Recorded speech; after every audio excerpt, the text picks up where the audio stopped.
Welcome to Blackbird Writers Presents, where we interview authors and find out what they're up to. And our author today is Sharon Lynn. This is very exciting. Sharon Lynn, she writes mystery short stories.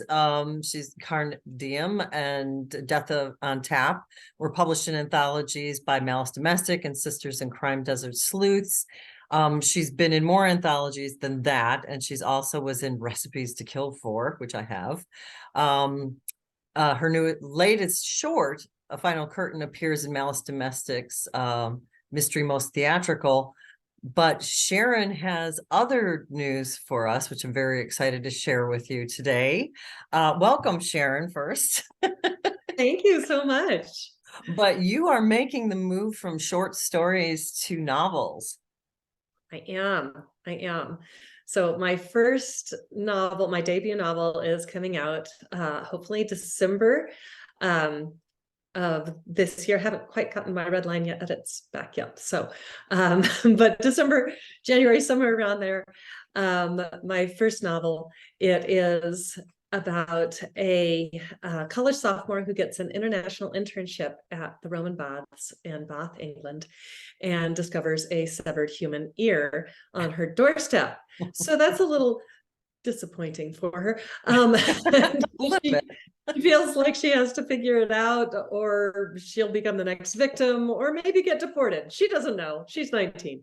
So. And it's still Death Takes a Bath is the title. Death Takes a Bath, yes. Which is perfect. A lot of your stories have to do with water. I've noticed that.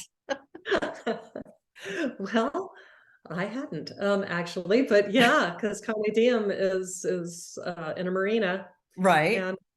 And Death Takes a Bath is in the city of Bath. So that's how fun. Now, how did you make that transition from short stories to writing a novel and releasing a novel? And how is it different and better and worse? And it's all terrifying. I'm just going to say that right away. Actually, I had written a novel, and it's actually my main character in Death Takes a Bath. I've written a novel with her mom, who is a Shakespeare professor.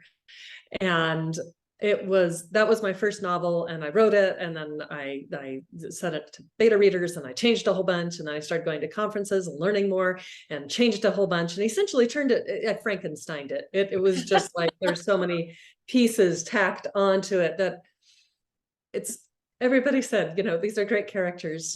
She just doesn't have a reason to act. So someday I will rewrite that one as just I think that would be, having read, I was lucky enough to be able to read a copy of Death Takes a Bath.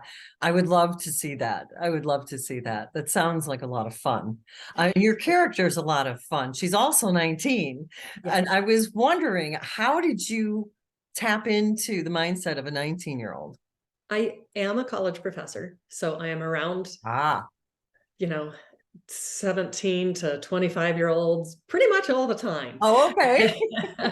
And I'm also a mom, and so I pull a lot of my daughter's. It's kind of like took some of my daughter and then like some of my sister, because both my daughter and my sister are smarter than I am and braver than I am. So I took traits from both of them and kind of created Maddie. And so every now and then I would write something, my daughter would go, no, big red line through it. She's a fantastic editor. She's quite brutal. Which they have to be, admittedly. It's funny because I thoroughly enjoyed the book, and it's a book that I would buy for me, but I could also see myself just totally addicted to it if it was a series, as like when I was like 15. So do you have who are you targeting as your reader?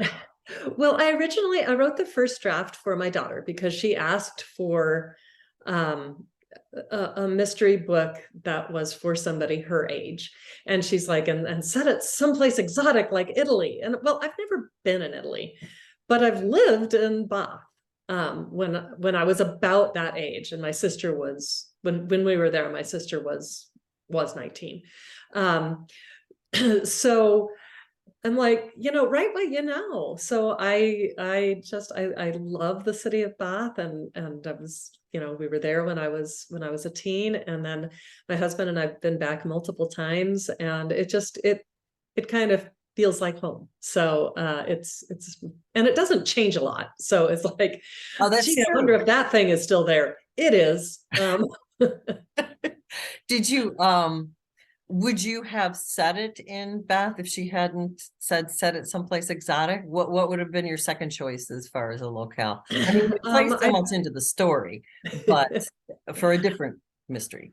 I think I would my next I would like to do a cozy set in a marina, so sort of the same setting as Carne Diem.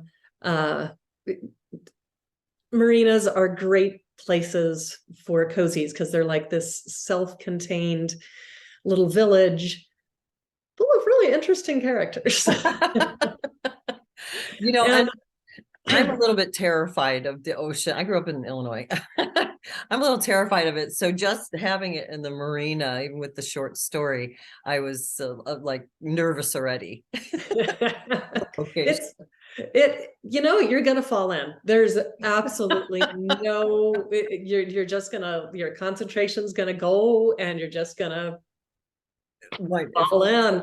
It happens. And you hope you do that when it's warm and not, because it's cozy because of the environment, but it's also so massive because you've got this intimidating, gigantic ocean there, and the sounds of it and everything. So I think it's got the best of both worlds. Yeah. Sounds like. Well, that brings me to another question is, are you planning on making the Madeline McGuire into a series? I do have a 3-book deal, so there are 3 books guaranteed, and of course I'm hoping that it will extend past that. So I'm working on the second one right now.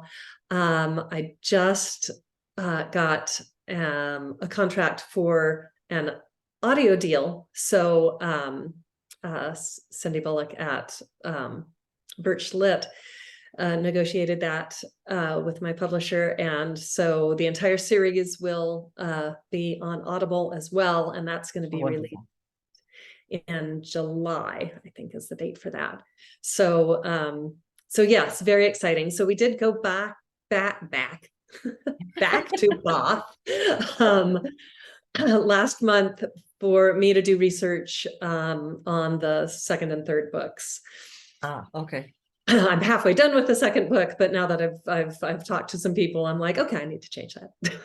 No, and you can do plenty of research for the marinas because you just made the move to San Diego.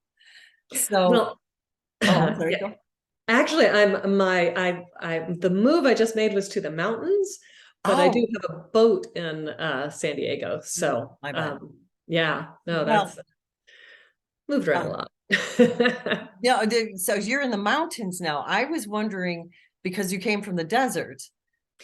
So I'm in Arizona. So Arizona is, I'm sorry, my college professor is going to come out. Arizona is one of the few places in the world where you can go from desert to timberline, where it's so high that the trees won't grow, within 150 miles. It is an absolute, you go through 7 temperate zones when you drive from Phoenix to Flagstaff, and it is absolutely stunning. And I grew up in the mountains in Arizona, and I really, I went to school at ASU and kind of got, it's like, well, I'm here now.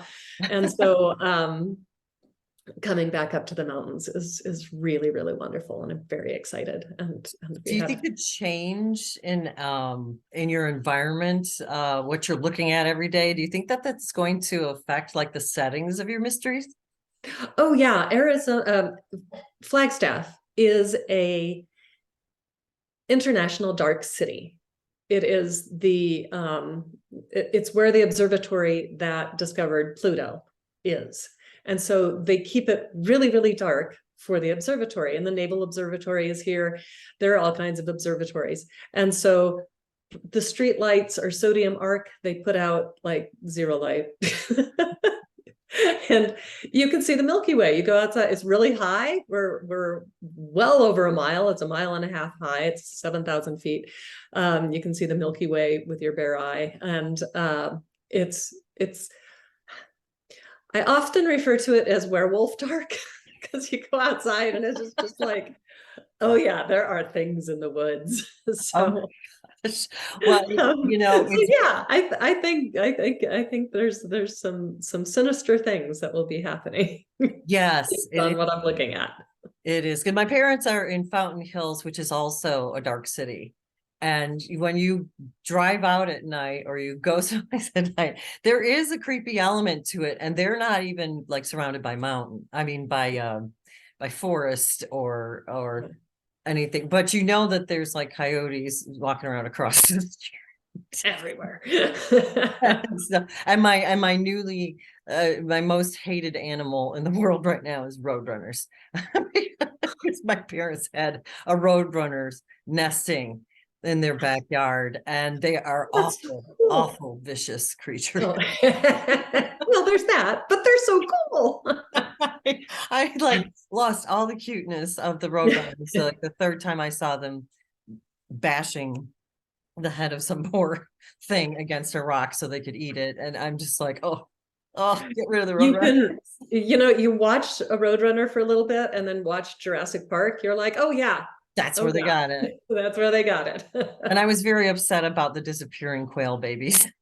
Oh yeah, that would, that would be distressing. But it is nature, you know. Now your character, she is an archaeology student. Yes. Maddie is an archaeology student, and which itself lends itself to many creepy, scary situations. I am wondering, did you have to do tons of research? Did you have an interest in archaeology? So both of those things. Yes. Yes, I had an interest in archaeology, which actually stems from when I was a teenager and Bath, because the Romans settled there in 44. 44. So and the Romans stayed in England from about 44 to about 350 AD, and then they pulled out. So there's a lot of Roman architecture, and my brother is an architect, so he just lectured us constantly the entire time we were there when we were teens. And that really did spark my interest in Roman architecture, because you look at some of these things like my second book, they're in Painswick, which is this tiny little village on the Cotswolds Way. And there's the new road, which was built in like 1590, and the old road, which is Roman. That's wild. And it's fine. It's not asphalt, it's not smooth, but it's cobblestone. It's not pockmarked or anything. And they just had such an amazing grasp of how to put things together and make it last. And so I've always been really fascinated by that. And so I wanted to kind of infuse Maddie with that. And this last trip I took, I was fortunate enough to be able to interview a couple of policemen, so that was fun, but also the cultural heritage curator for the National Trust. Oh, wow. And she gave me all kinds of little tidbits that just even like language things, like in America we would call it digging, in a active site. They call it troweling. Oh, fun. So that was kind of fun. I didn't realize that. Oh, that is the research has got to be part of the fun. Oh, it's so great. I love research. Yeah, just I deep dive on research so much, even when it has nothing to do with anything. I'm just like, but wait, there's more. Now, are you going to keep doing the short stories? Because you have a lot of short stories and a lot of anthologies. Yeah, I just had one come out in the latest Malice Domestic, Mystery Most Diabolical, called The Professor's Lesson. So that was very fun. I love writing short stories. It's kind of like you start sort of at the end. when the climax is going to happen. So you just, so I tend to actually have a whole bunch of backstory in my head, and then I'm just able to kind of like write the climax, and that's kind of fun. So I do love writing short stories. But I kind of need to get my second and third novels. Do you have any advice for people who are short story writers who are considering doing a novel? Yes, that's actually a great question. It's beginning, middle, and end. That's the most important part. So when you're writing a short story, you really focus on, you have an action, reaction, move on. Action, reaction, move on, so that you can get everything done in a very short period of time. When you get, if you take like that same story and want to extend it into a novella or a full novel, you have time for the reaction to be fuller, to really experience, so that the character, finds a severed human ear. In a short story, you'd freak out and move on. But in this, you have a chance for the shock to set in, and the cold, and the and the sick, and Yes. all of those things that make it awful. So when you extend out to the novel form, you just have a chance to explore your character a little more deeply. That would be my best advice, I guess. Oh, wonderful. Now, when you go to England and do your research, where do you stay in a hotel? Do you stay in a rented house like Maddie, or? The house that I have Maddie in is actually the house that we lived in. I've changed the name of it because the people that we exchanged houses with another family, and my dad exchanged jobs with their dad. So, but when we were there was a college student living in the upstairs bedroom. And so that house is it's a house I'm really, really intimate with. And again, that feels like home. So when we go, I do Airbnb and try to find a place that's right near the Abbey. And this last one we had was fantastic. It looked out right over the Sally Lund house, which is the oldest house in Bath. It was built in 1680. And it was kind of loud, but it was really, really fun. And yeah, you go to the market and the farmers market, and the farmers market in Bath, they I don't know how to explain it. They kind of sing to kind of bring people in for their wares. So it's like, tomatoes, Tom's fresh tomatoes. And it's so charming and delightful. And I love it so much. And I need to work it in to the story without, just having it be there for no reason. Now, without giving anything away, I don't think it will. Well, there's a certain character I wanted to ask about, but I don't want to give anything away. So will Maddie still know two people that she met in this book? Yes, she will indeed. They won't disappear. They won't disappear. It's the same same cast of characters. Okay. But I'm adding a few, and yeah, Maddie's gonna start out the second novel actually doing a little walking tour, and she reaches out to pick this blackberry and slips down the escarpment, and oh no, right into the arms of a dead naked woman. So oh no, that's wonderful. I shouldn't be saying that's wonderful, but mystery writers. It is.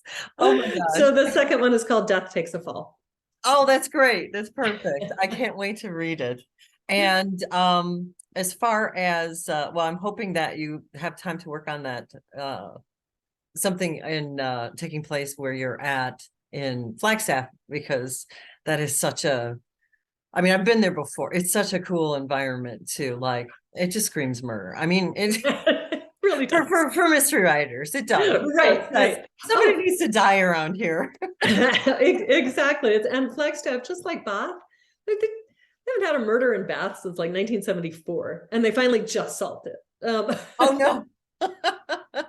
Well, because they didn't have DNA evidence when it Right. happened, but the woman who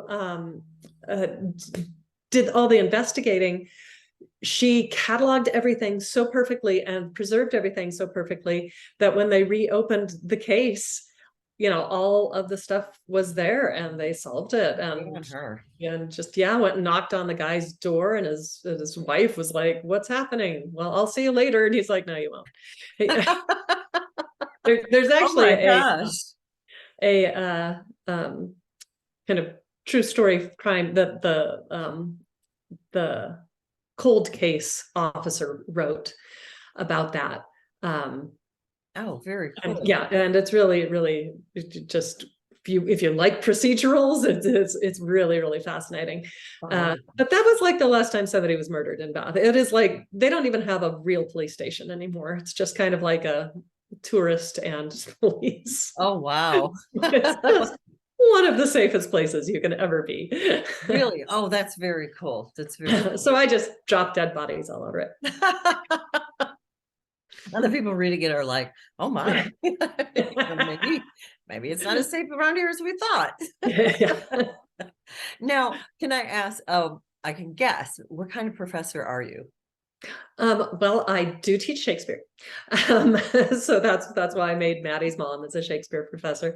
Um, my degree is in theater, so I do a lot of writing classes and acting, communications.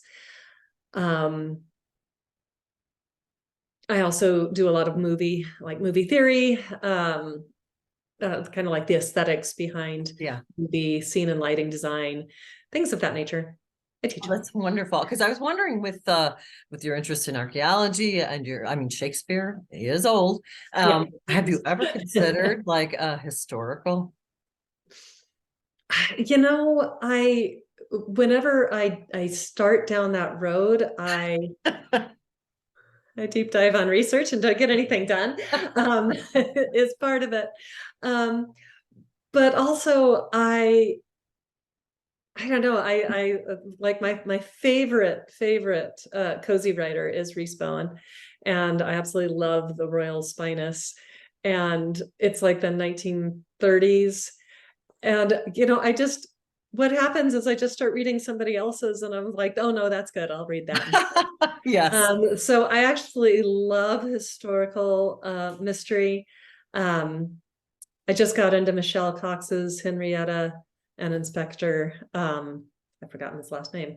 Okay. But Michelle Cox's series, and it's Chicago in the 1920s, and it's really cool. Plus some England stuff, and I'd rather just read the historical. I don't think I'm good at writing it. Well, that's what you're writing is great. So that's fine.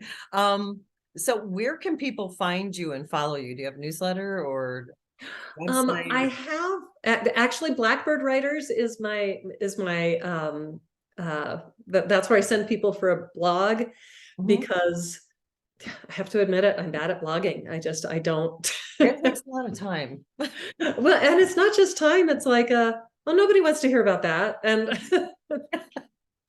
they might, but I'm just bad at writing it. So for a blog, definitely the Blackbird Writers, because we do have such a diverse group, and everybody's so awesome. I do have an update.